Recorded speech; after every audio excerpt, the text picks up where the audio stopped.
Okay. We're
Do you want tall chairs or little chairs? Do we have enough tall chairs? Do you want one too or no? No, but do we have enough for the 3 of them? Yeah. But just have to get From where?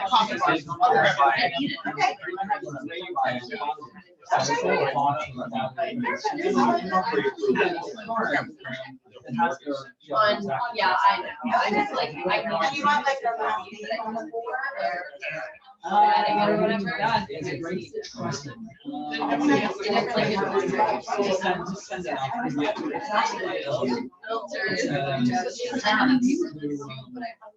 Basically, kids. And then you do.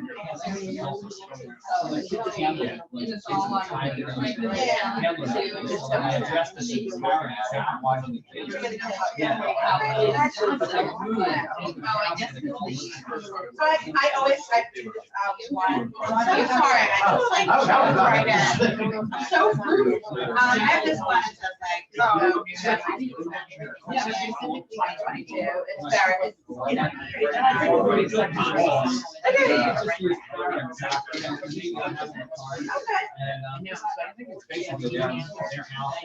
All right. Do you want one too? Okay. I think you're good. You don't have anything to put on the screen, right? I'll grab that after this. Zoom's already open. It's already all on. And you want me to go through those extra versions of videos and then go through and take out stuff? If you want to, sure. I was honestly gonna deal with it in January. Okay. If you feel motivated to go for it, but I was like, I'm gonna deal with this when I put it all away. And then I'll do that with I you. need to find space later, probably. I don't really need to deal with it now, but I was thinking, I don't know when you're gonna. Maybe by February, if we're lucky. Yes, procrastinate. Perfect. Do I need to let people in, or will they be able to just get? Even though we can make that shit like password or waiting room, letting people in. But I guess or I could have Cindy sit on it and let people in too. I don't know if I should pay attention or not. I forget to look at that. I know, someone was trying to write me a message like 25 minutes before the end of the month. I was like, hey, yeah, here's the thing. I know, I forget. Hi, Larry. How are you? I don't even know if I should. Thanks, Marty. Anything. I don't need I'm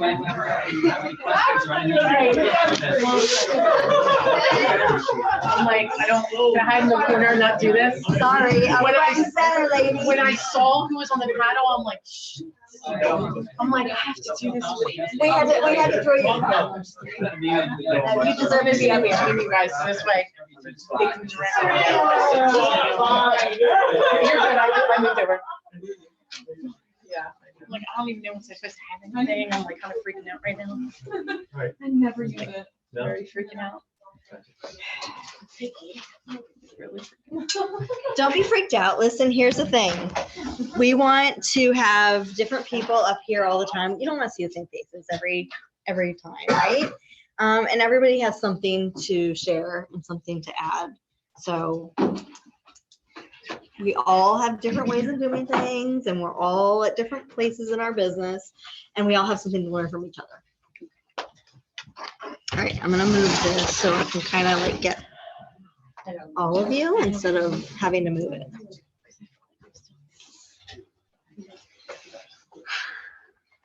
Oh, God. 1, 2, 3. I feel like I'm like I know. I feel like 'cause he's I'm all the way in the a, corner. a teacher this time. All right, so obviously leads, listing, leverage, that's the name of the game, right? We're gonna talk about how to get listings. It's a tough time, shifting market. We all do things a little bit differently. So hopefully you guys can find something useful out of this for your business. Want to know, how do you guys fill your pipeline? How do you get your leads? Where do they come from? I'm kind of going to give you an overview and then we'll kind of narrow down.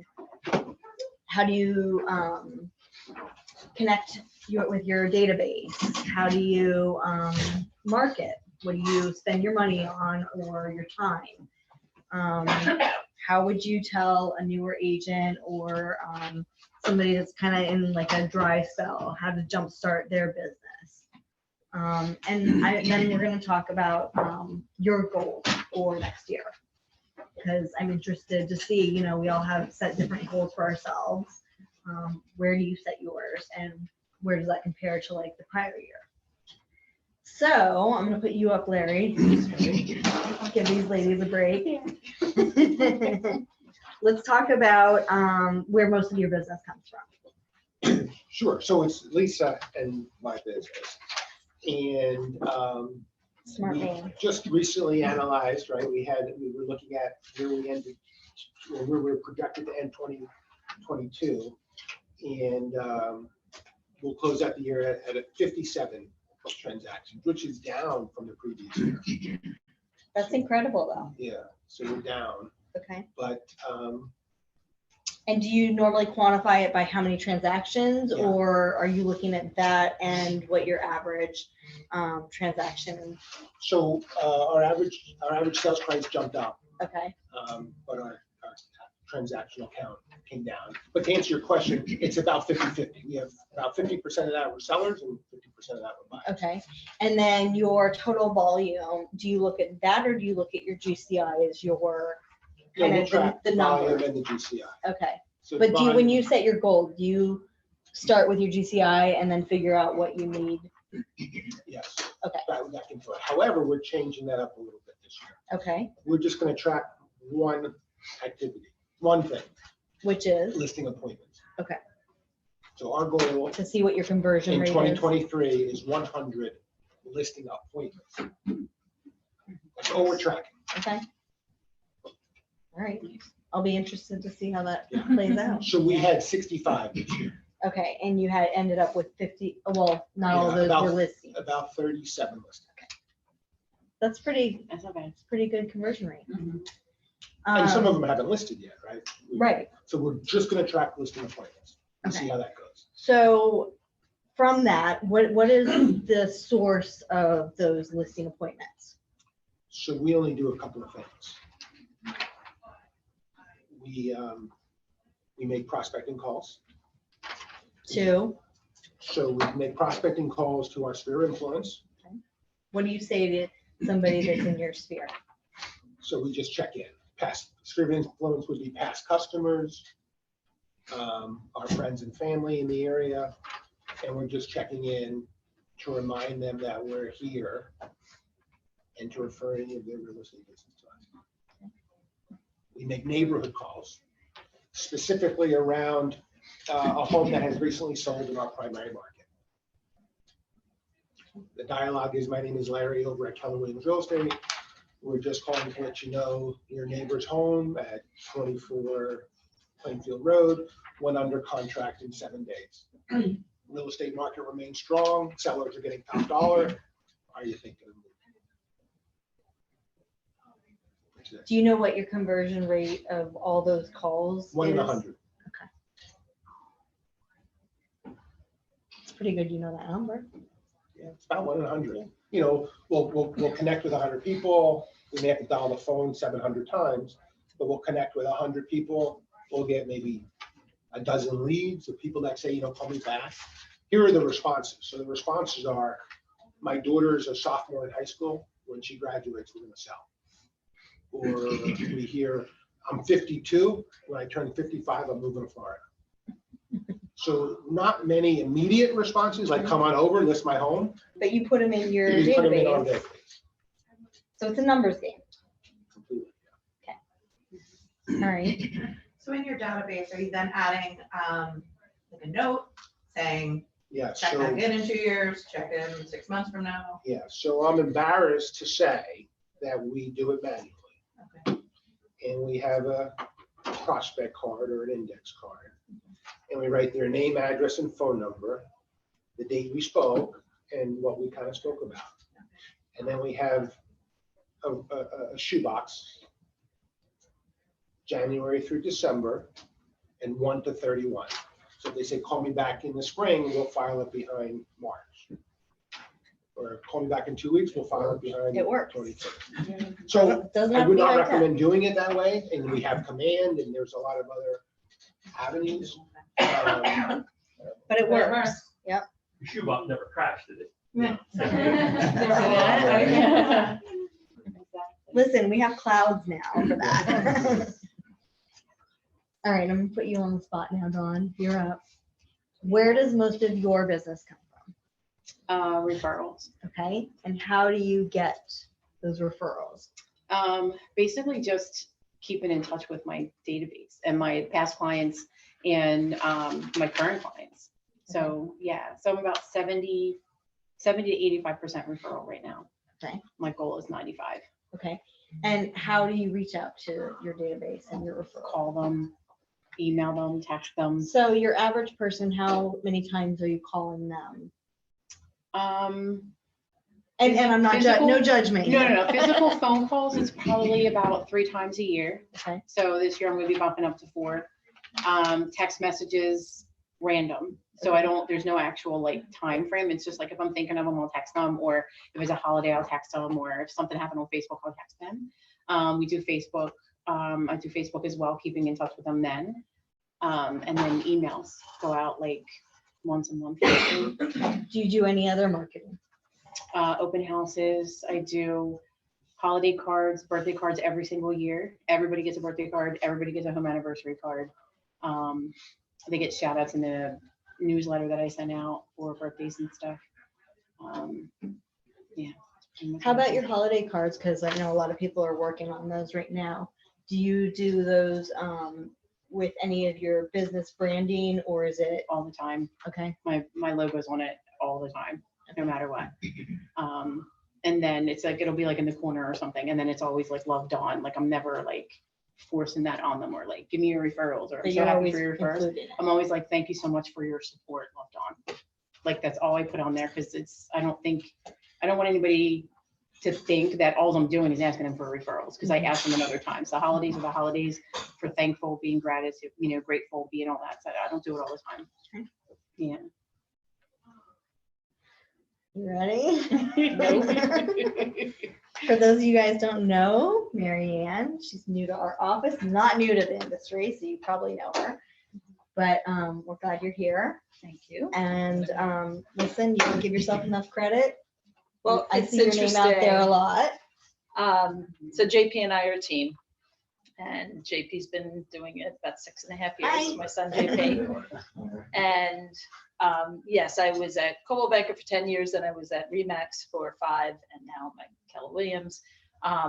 Listening to, Larry and Dawn, I mean, I'm here to say I do nothing that I'm supposed to do. So there's a lot. Something's worked. You're right. So I'll tell you what I do that is a lot that I do, and then there's a lot of things that's the reason why I'm here. So I do a lot of most of our business is referral business. I would say probably 85% of ours is referral business, and that's been great. That's been awesome. I do certain tasks during the year. I usually touch my center of influence probably 3 times. Not really personal phone calls. I don't drop by. I don't give the pies. I should do all these things. They're all wonderful. They're all great. I've done all of them really badly at some point in my career. So the first probably 1.5 years, 2 years, I was with Marty at the time.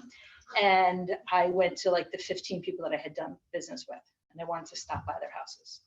Well, that was like an impossible task because I don't just drop by and drop something and run. So I'm there for 2 hours, and I'm chatting and whatever. And I'm thinking, oh my God, I can't do that. How do you scale that? So I kind of did away with that, which was foolish. I should have just modified and changed and did a pop by or just dropped it by. So there's a lot of mistakes that I've made, but I've kind of done all of those things. I was an Irish dance teacher locally here, so that was very, very helpful. It's kind of like being a regular teacher and you kind of just meet. So I think mine was really more about being a very concentrated local agent. I mean, I pretty much, I'm kind of like Larry, kind of 50% listings, 50% buyers. I know this sounds probably foolish, but I don't think that I could be the best listing agent if I'm not a buyer's agent also. Because how do I really know the market? The best way to really know the market is literally be the best buyer's agent. JP and I used to go to every open house. I missed the brokers opens. I miss the brokers opens because I think it's critical that you know the inventory, not on Bright. I mean, that's not how you know really what is good or bad about a house. If you get a call, you happen to get a call on it and you go 123 Main Street, and you can say, well, I was in it. It got introduced on Tuesday and I was over there. These are the goods, these are the bads, this is what I think is going to happen, that kind of thing. So I really hope that we get back to the brokers opens because that I miss doing and I miss going to because that was the best way, right? The last 2 years was crazy. I mean, half these houses you didn't even They see weren't and you even were on selling one, them. right. Yeah, you didn't even see them and you were selling them. So, the last 2 years is kind of like an anomaly, right? Let's hope.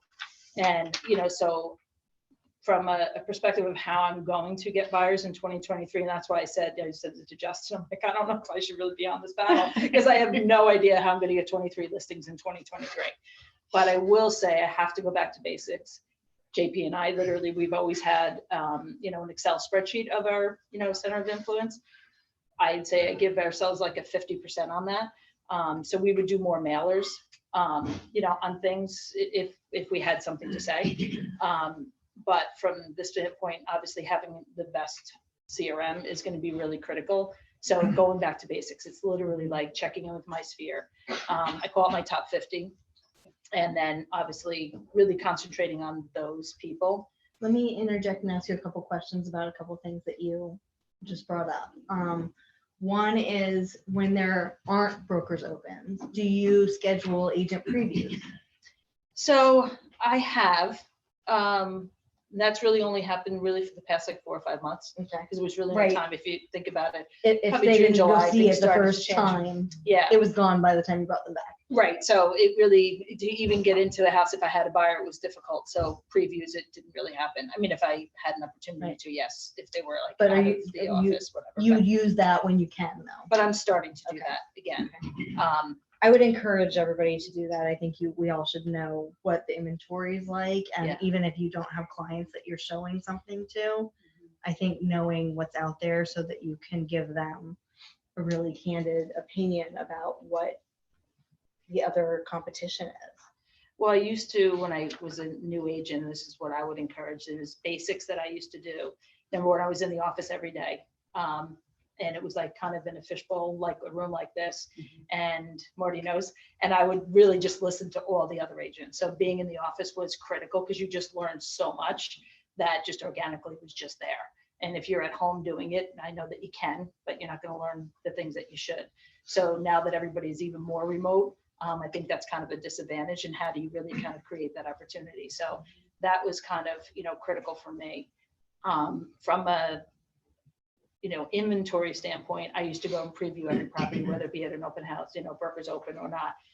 But then I would write down, because I had no idea of pricing. I have no idea. So I'm like, okay, what do I think it would sell for? What do I think that will kind of be pointed out in an inspection? Would there have been a concession? From that standpoint, and then I would follow it to learn the market. So it probably took me about, I would say, a year to really get good at pricing, from that perspective. And that has been very, very helpful. And there's been many, many times that I have gotten, I've competed with other agents. And there was one house that I literally said it was $50,000 over all the other agents. And I'm like, oh my God, am I wrong? You know what I mean? Now I did stage the house, me personally, because I did do staging. That was my fee. I didn't charge anything for it, and I would bring in furniture, and that was another whole time. Again, I got away from that in the last 3 years because you didn't need to. But from that perspective, I was really shocked. And they're like, I actually thought if I said $50,000 over everybody else, I may not get the listing. So I did take a chance there. They did go with me, thankfully. And I wound up getting them $60,000 over the other 3 agents that had talked about it. But I was very, very in tune to what the buyers were looking for and the market. So the other ones were listing agents only. So I thought that was really kind of a critical, perspective. So they got another $25,000 more, and the commission was free, in my opinion. Now the other agents would have sold it in a day. I did sell it in a day.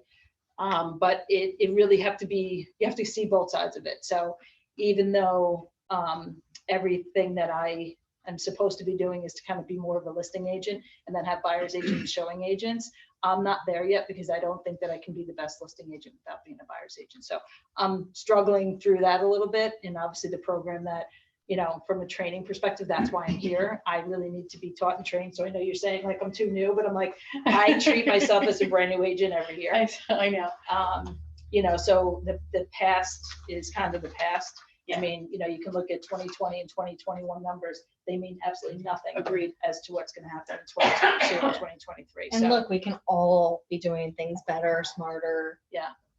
I mean, we're literally working on our sphere Right. and putting in our Yeah. addresses because I don't have a system. So the I other never thing put that the you seal had on. mentioned was mailings, and that you do some mailings. Are you consistent, or was that something you kind of tried here and there? So there was a couple of times, I mean, many times I was consistent. Like, let's say I was consistent for 3 years and then I kind of dropped off, right? Okay. So there were certain things like I would do it just listed, just sold, and I would do 100 cards. That's it. Just 100 listed, just listed, and just sold.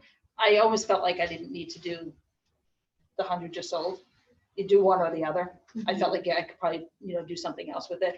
And then got away from that, and obviously, during the They're pandemic, gone so- before it even. Right, so I didn't Yeah. even, I got away from that, but I kind of thought like I need to reintroduce that because it was a standard operating procedure. I definitely had a standard operating procedure for my assistants in the past where this automatically went out. It was no questions asked. It wouldn't be like, do you want to do it for this one? Do you not want to do it for that one? You It just would be did. for everyone. So I was very consistent for years, and then I would go off on something else and then add something else. Well, look, as the market shifts, we change our tactics too, right? Right. Larry, you do mailings pretty consistently, don't you? Yeah, so not consistent. Okay, We were consistent and we were consistent. okay, But it is in our plan for the new year okay, to be a monthly mailing campaign. okay. And how Mailing big, I'm sorry, I'm What's that? sorry, like mailing one? When? No, what? Oh, what? Yeah. An oversized postcard to our sphere of influence. of like Our what database, our has database. sold in like the neighborhood and Yeah. that kind of thing? Generic piece in that, we have our sphere of influences, Council Rock, Pennsbury, Central Bucks, but we'll just select a few that have sold in the area. An oversized postcard. So if somebody's like stuck or just getting started, what's the one thing that you would tell them to do to get their business jump started? Open houses. 100% open houses. Okay. If you're good at open houses, you're good at open houses. Like if you're good with people. I didn't oversell. I got away from like even, I'll still do my open houses if a team member can't do them. I actually enjoy doing that because I I'm love there them. out there with, Oh, I love with business. people. Yeah. And, I've met people at numerous ones. I always think I'm being interviewed. You know what I mean? So always think you're being interviewed. Yeah. So put yourself in that position. Don't knock the house. You know what I mean? You're presenting the house in a certain way. If you're going to knock the house and say, well, I know it's kind of crappy. This is like, whatever. Then what do you think that they're going to do if they want to list their house? You know what I mean? So you always have to be interviewing. So, because you really have no idea if it's a plant. I always think that they might be from R, they might be from NAR, they might be from like Right. whatever, who knows? But, be really, really professional and always treat it like an interview. So I actually really enjoy doing the open houses. I know that's probably a weird thing. No, it's not. I Um, love that. Yeah. I don't but think it's you weird, know, but I also think that it's about how you do the open house. Do you do anything before or after the open house? You mean, going around to the neighbors and Yeah. telling them that you can be there? No, I haven't really ever done that. Okay, the just listed, usually I'm doing the open house before the just listed card can even get there. Okay. I think it's a great idea to kind of just go to the neighborhood, and I think Heather said like 5, 5, and 10. Mhm. 5 on this side, 5 on that side, and 5, 10 across the street. I think that's kind of cool. I've threatened JP that I'm going to start going door to door because I feel like, we're inundated with mail. Nobody really wants mail. I know you don't want somebody at your door either, but like, how do you really personalize, like your intent on like just being a real estate advisor, right? We are really real estate advisors, so, keep yourself trained and, have your elevator speech ready always. Not the national stuff that's on, very, very super local. Yeah. Somebody's asking you, like, don't say that the market's crazy. Don't say that the market, that the interest rates are 7. They're not, and it's not a crazy market. This is the market. So like, I think as a community, I think we have to kind of calm down the buyers and sellers and just educate them on really the facts, Historically, we're kind of in more of a normal market, right? Yeah. Yeah. I'm settling next week on a property and they got 5.99. So what are we all freaking out about? Like, we have to like, deal with the numbers. They did still pay high for the house. So I think that will kind of come down a little bit where, it'll balance out. Our numbers are still really high, especially in this, Council Rock, Pennsbury, Central Bucks. The numbers are still relatively strong. They might not be as crazy as they were, but I think they're really, really still good, solid prices if you go back to 2019. I agree. We have to, I know you guys have also had really good response from open houses and turning that into business. What is your follow-up like with an open house?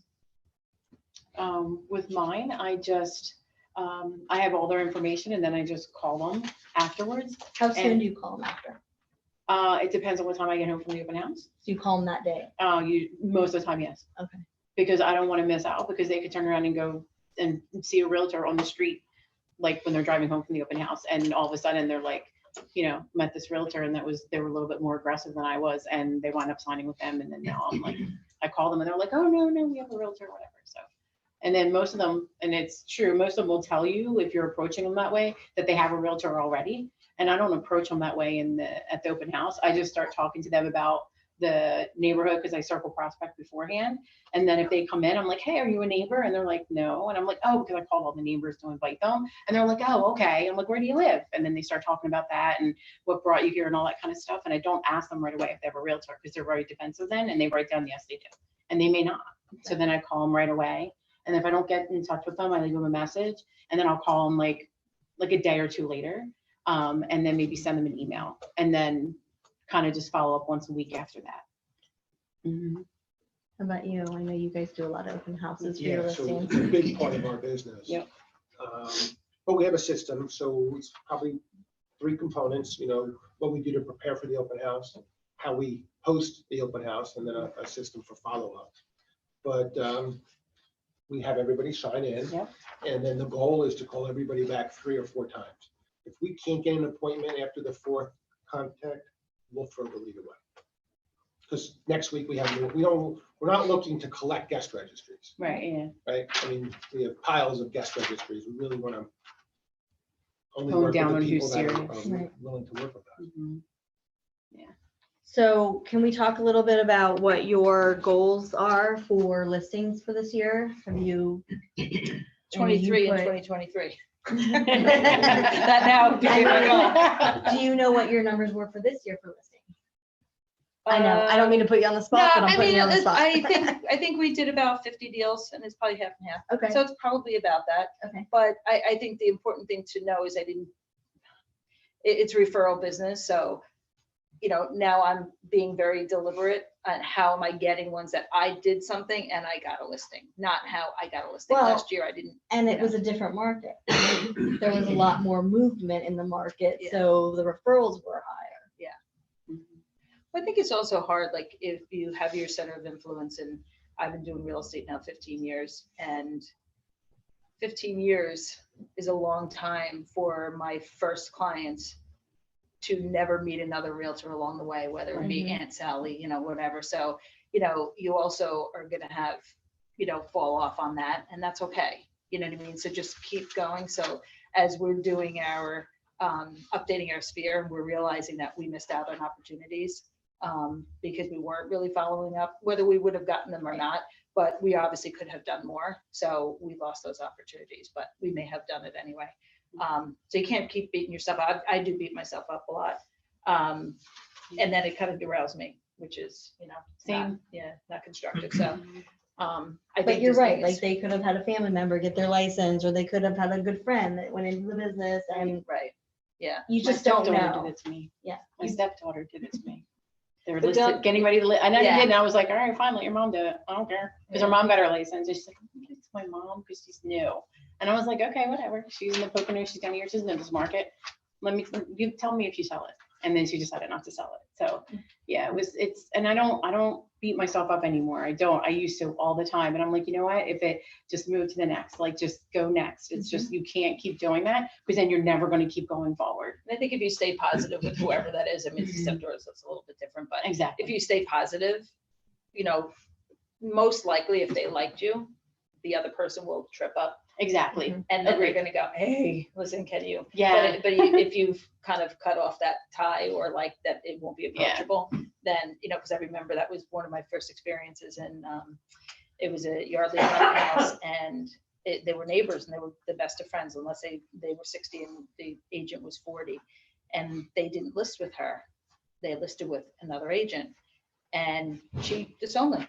And they wound up hating each other and she moved and then and I was like, wow, that was so weird that you would do that, right? Right. Over a real estate transaction. But I noted myself because I'm like, well, listen, it might hit you that way too. Like you feel like doing that, but you can't because they wound up then going with another agent who also was doing his job. It did not sell. And I was there at their dining room table when they said, well, we're not going to move forward with him. It expired. And they called him and he was furious with them. Mhm. And now they were like, I can't believe he did that. We'll never refer him again. Yep. And I was like, you know, so don't, you know, Don't burn just your try, bridges. yeah, You Don't never burn your know. bridges. you just don't know. And just, you know, keep your head high and just kind Yeah. of keep going on because they have come back and it's happened many times. So Yeah. swallow your pride. Exactly. Yeah, I learned. Any questions, you guys? When are the broker open house is gonna start up again? They're starting. I'm starting to see a You few. are? Yeah. No, I haven't seen any. We just need to start them. Yeah, Like, I why think not as an start them? office, we should start Yeah, holding absolutely. them. Why wait for Um, somebody else to do it? I mean, we're the leaders in this market. We should do it. Yeah, it's important. I mean, I think it's also important just to show your seller that you're gonna get, you know, and I don't overpromise, you know, I'm gonna get anywhere from 5 to 15 people. You know, and I'm gonna, you know, do a special invite for the agents that are top in that area. You know, we'll have obviously 5 or 10 that just come for the lunch or come for the free, whatever. Right, But that's fine too, you know, because they'll tell two friends, they'll tell two friends. so that's exactly. fine. But I think that that's just another thing that we can do for the sellers. I don't know if people are, you know, open to that or not, but I personally would like the advice and suggestions from, you know, my peers, Mhm. what their thoughts are, you know. if it's We constructive. absolutely need price reductions. It does. Right. It is weird that we're back to Right. like, it's Yes. kind of like, oh my God, it's crazy The how it just faucet. switched, yeah. Yeah. Switched, it's really crazy.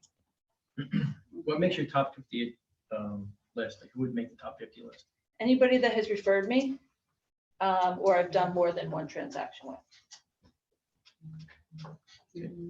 I also think that people that like you and are just natural promoters, if you work on that relationship and you become their person, you can turn them into your top. And even if they referred me and that referral hasn't bought yet, or if they've never even bought or sold with me. So that top 50 is really the people that are gonna kind of, you know, root for you. So what we're trying to do, JP and I, is really take that top 50 and take them out at least once a year. And that's 50 times that we have to be out with the mic. That's a lot to It's a time lot. block, right? You know, I'm trying to do the time blocking, I'm trying to, you know, schedule all this stuff. I'm like, oh my gosh, how am I gonna do it? But if I do it, it would make sense. So, you know, whether it be a dinner out, we did a few dinners, and we'll go together, because usually JP knows, and we basically share most of the clients. But that's kind of our focus. to really kind of thank them, Mhm. you know, personally. Do any of you pay for leads? Oh, no. So I have always been part of the Zillow system. Don't hate me.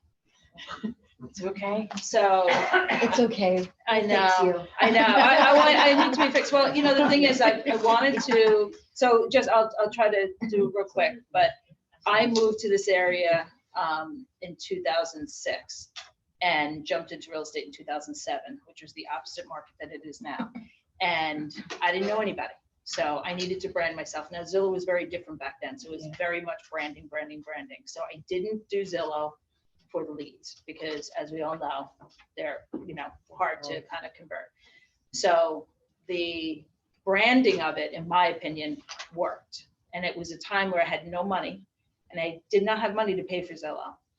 But how was I supposed to get my name out there? So I did open houses. I probably started with Zillow maybe in 2000. I'm trying to think, probably 2008 or 9, probably a year and a half. And I started small and I was like maybe $500, which is $6,000 a year. And I'm like, oh my God, how am I going to do this? But my whole goal was for the branding. And if I got one deal, it would pay for itself, right? I mean, I was literally that like small minded, but I needed to be. So there were a lot of things that kind of worked, but so that worked for the branding. Now you get no branding anymore. I mean, I'm still spending a decent amount with Zillow. Do I think that I need to fix the system, which I'm working on now so that I can just turn that off. And I'm going to say probably in the next 30 to 60 days, I will do none of that. But I need a system, even though that system might be, you know, not, you know, great. When JP started in the business 6.5 years ago, before he told me he wanted to do real estate. And I'm like, no, he just graduated Penn State. And I'm like, no, you're not doing real estate. He's like, I'm already licensed. I'm doing it already. Too late. So, and it really was, it was great. It was awesome. But with that being said, I was already going to stop those about 7 years ago. And then I'm like, well, let me keep it on. If anything comes in and he can work leads, he could probably do it better than I can. He'll have the time. So I caught myself, you know, kind of just getting back into that. So, you know, the last, you know, year or two, it was probably not worth it. And, you know, I've wasted a lot of money. So it is not worth it.